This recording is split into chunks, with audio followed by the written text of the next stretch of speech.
Himalayas have inspired music and poetry and spiritual focus. They've challenged climbers and adventurers to reach new heights.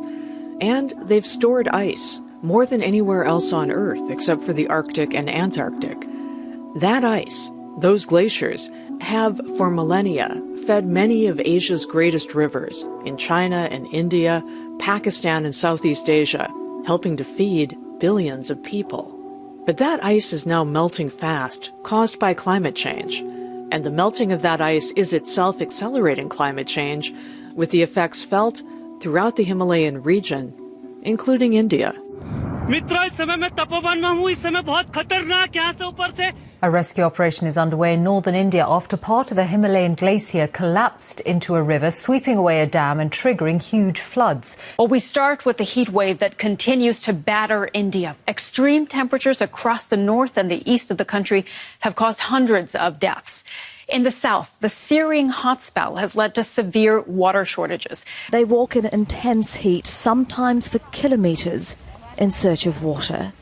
And before you knew it, the low-pressure area has become Cyclone Gulab and struck Andhra Pradesh. But guess what comes next? I think at least the people who are affected directly by the changes in the environment and the weather patterns, they are definitely convinced that this is unprecedented. These changes are unprecedented. They have not seen that in their life. This is Anjal Prakash. He's been focused for the past quarter century on the effects of climate change on water and ecosystems in the greater Himalayan region. And he's here to tell you what it all means for billions of people who rely on waters melting too quickly now all around the Himalayas. This is the Coal and Ice podcast from Asia Society. I'm Mary Kay Magstead. If you go to coalandice.org, you'll see dramatic photos of Himalayan peaks. It's part of a photo exhibition and event series at the Kennedy Center in Washington, D.C., March 15th to April 22nd, 2022. But take a peek now. Go on. You'll see photos showing how Himalayan glaciers have shrunk and retreated. You'll see images of coal miners in China and around the world, and images of people struggling with the effects of climate change. Coal use and other fossil fuels being one of the big causes of climate change. Anjal Prakash has done a lot of thinking, writing, and research about all of this. He is the research director and an adjunct associate professor at the Bharti Institute of Public Policy at the Indian School of Business in Hyderabad in India.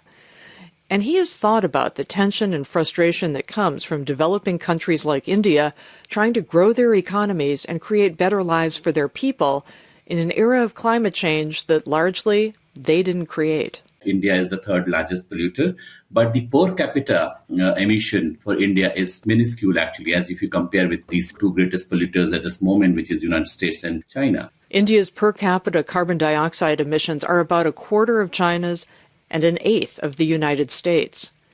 India is trying to grow its economy to help millions of people out of poverty, and all of this will need more energy.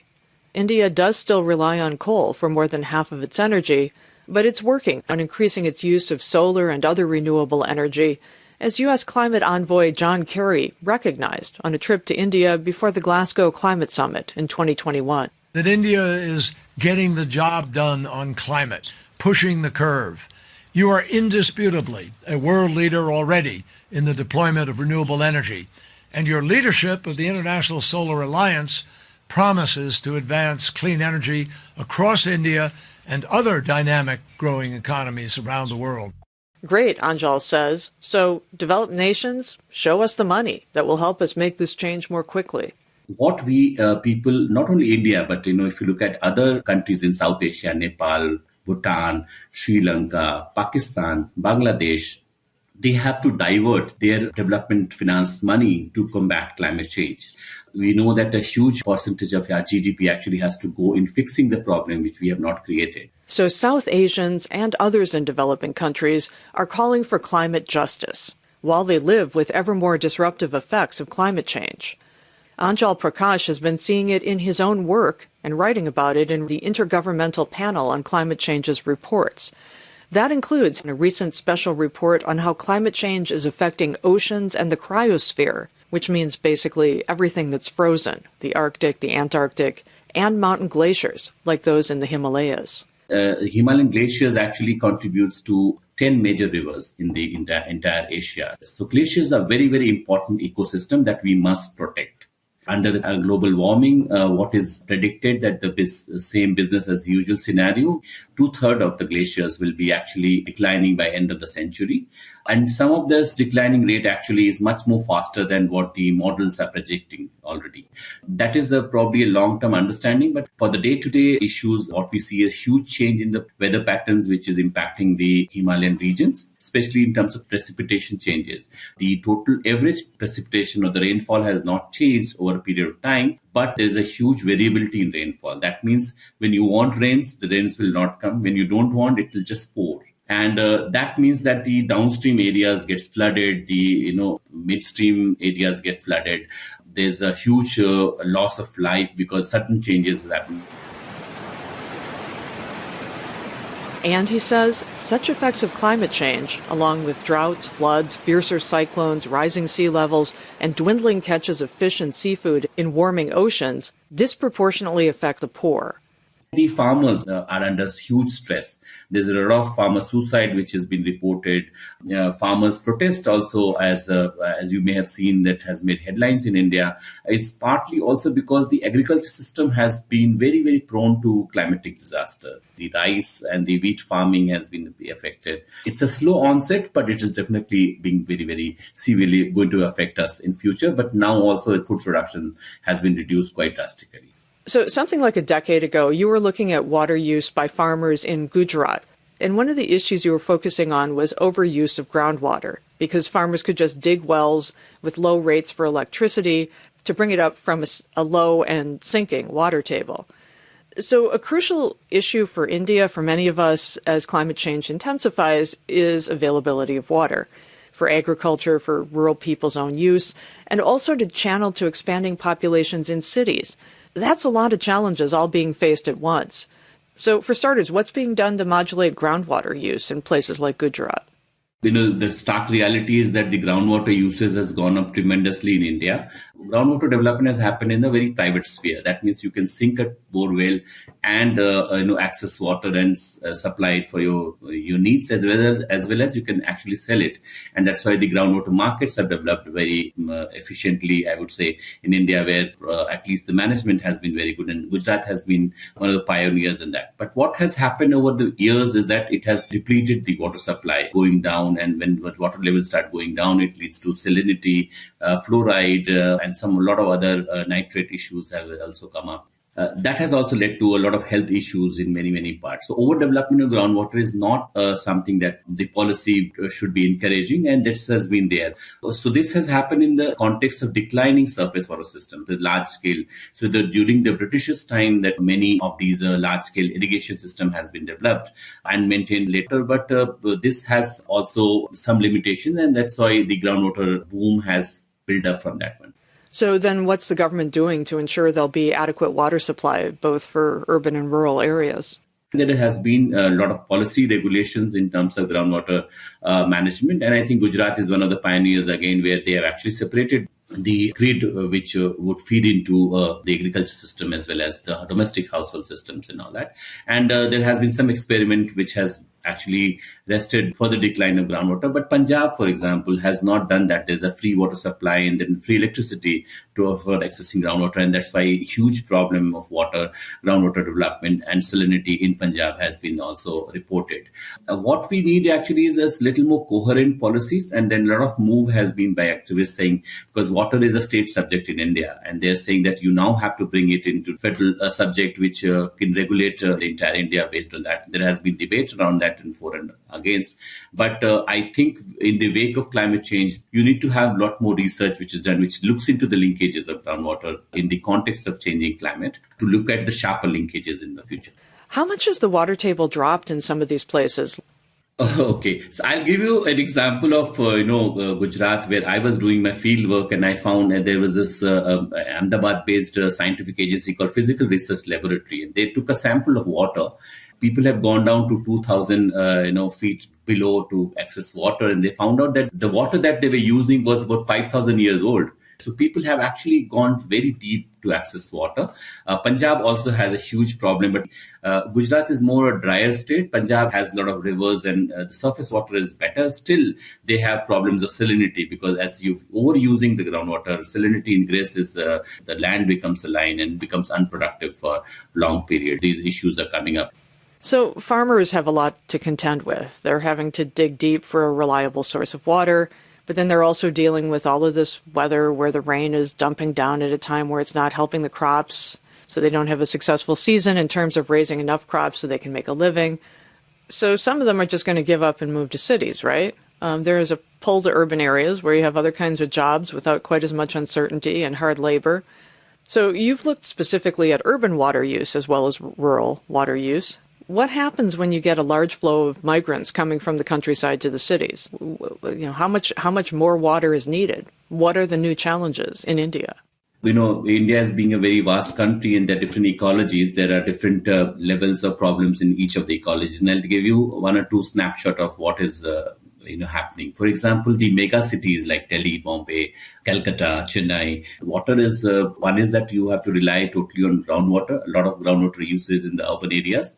Second is also you have to source water from the rivers, which is actually not in their watershed. So water comes from some other places. And because cities are places also where rich people stay, there has been a transaction of water, rural water versus urban water. So the place where I stay in Hyderabad in South India, the city started developing very fast because of the IT companies who has come and settled here. And because of that, a lot of migration of skilled people coming from other parts of India people have come. Bangalore and Hyderabad are two places where a lot of people have migrated. So there are 2-3 things which has happened. One is that you have gone further to access your water. So there is a water market. You get the water in the form of a tanker. Cities also, you have to source water, and then there has been a huge conflict over water between rural water and the urban water because it's the cost of the rural water that your urbanization has been fed into. And on the top, you have climate change. Now, what climate change has done is, for example, some of the cities get just flooded. Mumbai, for example, 3-4 times in a year, you'll find that there is a incessant rain and an entire city gets flooded. When the city gets flooded, you have drainage source which has not been equipped to handle this much of water. The city goes standstill. So imagine a city like Mumbai, for example, goes standstill for 3 days or 4 days. The loss of economy is huge. So what I have been telling that, we have to really work on climate resilient infrastructure, be it road network, be it electricity networks or water supply and drainage system. And that is a major challenge because cities are growing up without much of a planning in India. And then you're only coping up with the new influx of people which is coming from different parts of India. Planning is something that has been deficient in India. And that is one of the major issues. And that hasn't really started to turn the corner yet. That's exactly. So it is like a knee-jerk solution. So you have a problem, you fix it tomorrow, but then day after tomorrow, another problem comes up and you don't know how to deal with those problems.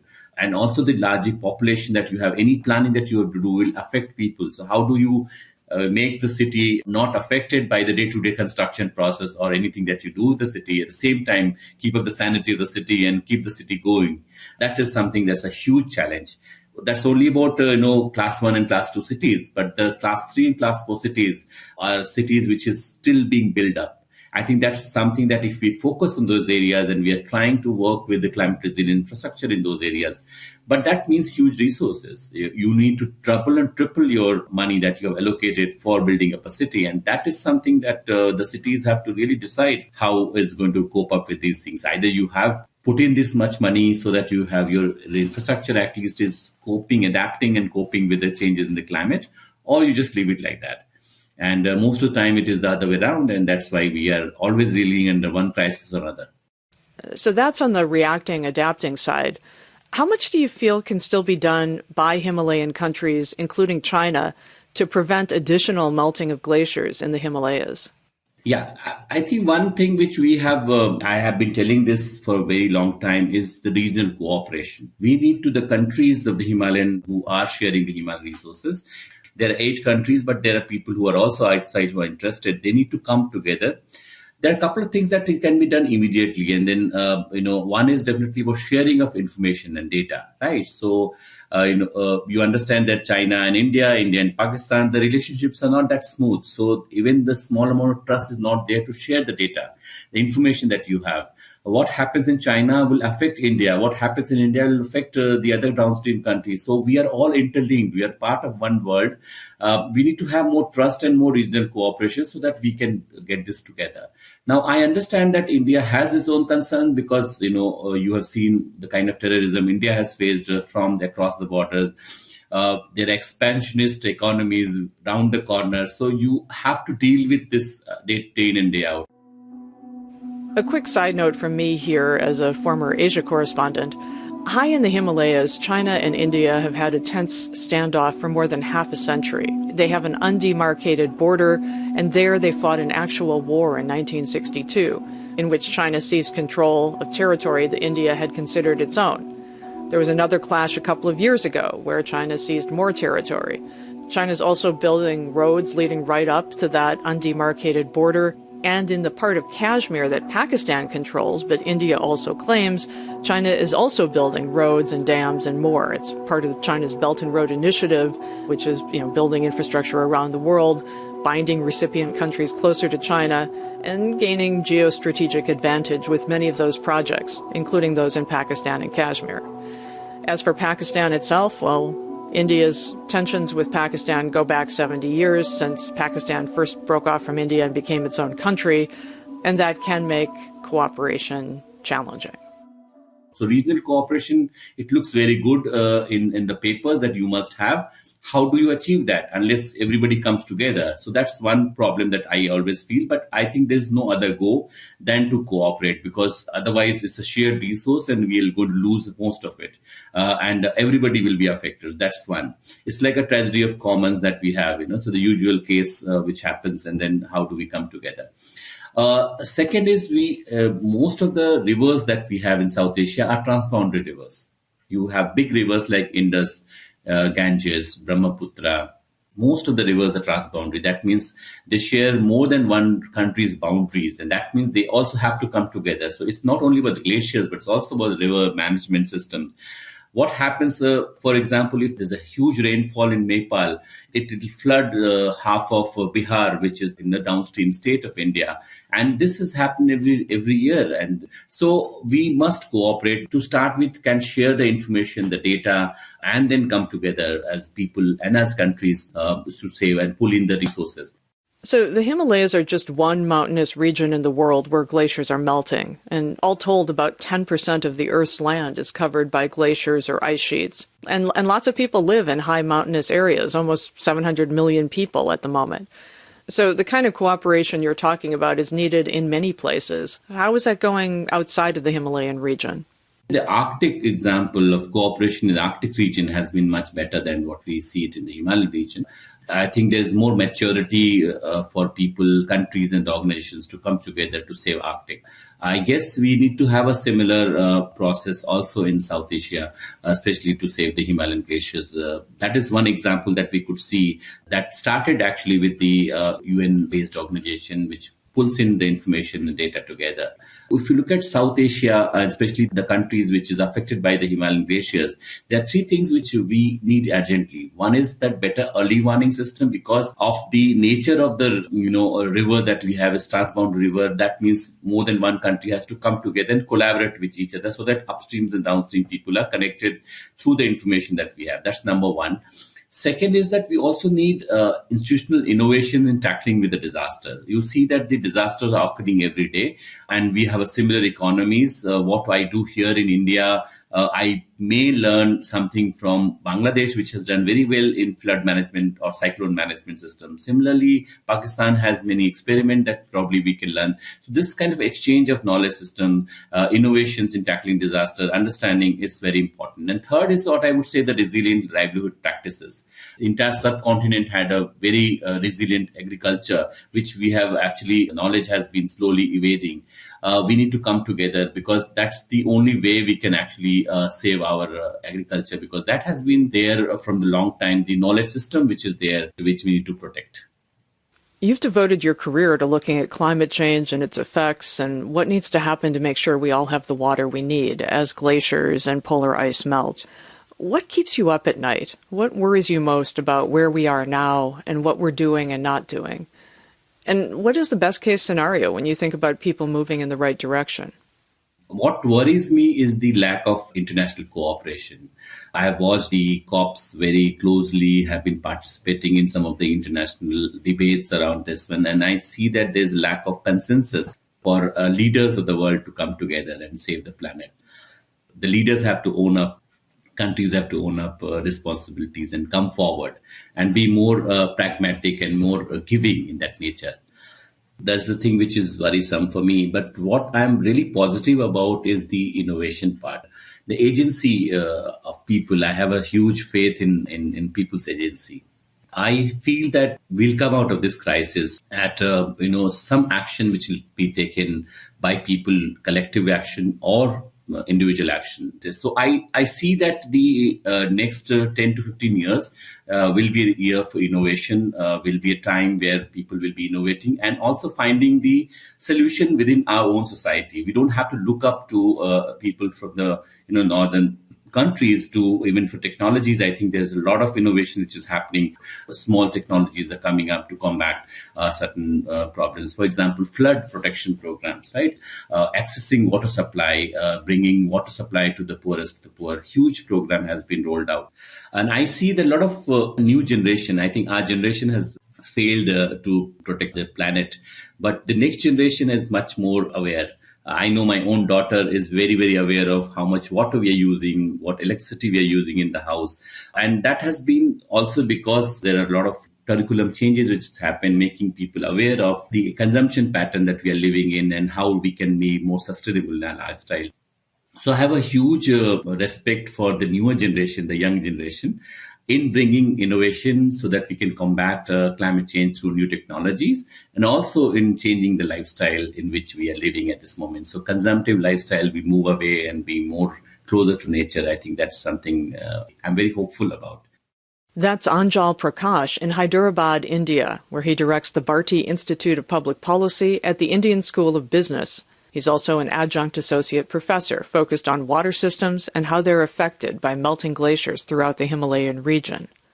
You may have noticed that different guests on the Coal and Ice podcast in India, in the UK, and South Africa have all said that while we face an acute climate crisis, the focus and understanding of the younger generation on climate change gives them hope. We at Coal and Ice share that hope. Our photo exhibition and event series at the Kennedy Center in Washington, D.C., March 15th to April 22nd, welcomes school groups and has activities and events meant to inspire and engage young visitors. Visit coalandice.org to learn more. And if you like the podcast, please subscribe and leave a review on Apple Podcasts. It helps others find it. The Coal and Ice podcast is a production of Asia Society's Center on U.S.-China Relations, where Orville Schell is director and I'm associate director and editor and producer of this podcast. Our assistant producer is Tai Lee Nee. The Coal and Ice exhibition's curators are Magnum photographer Susan Meiselas and Dutch exhibition designer Jeroen de Vries. Next up in this bi-weekly podcast series, how climate change is affecting biodiversity around the world and why it matters. Come on back and listen in to the Coal and Ice podcast.